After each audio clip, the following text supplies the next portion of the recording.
আরজিকর কাণ্ডে অভয়ার পরিবারের পাশে দাঁড়ালেন বিরোধী দলনেতা শুভেন্দু অধিকারী। সঞ্জয় ছাড়াও বাকি দোষীদের ফাঁসি চাইছেন অভয়ার পরিবার। তাদের এই দাবিকে সমর্থন করলেন শুভেন্দু অধিকারী।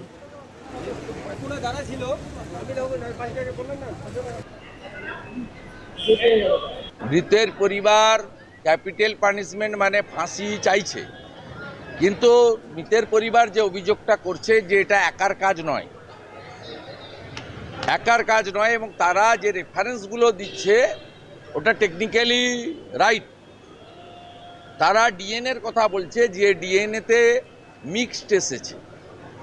মিক্সড মানে পার্টিকুলার একজনের নয়, সঞ্জয়ের মিলে থাকতে পারে কিন্তু মিক্সড, তার মানে মাল্টিপল নাম্বার অফ গুণস আর ইনভলভ।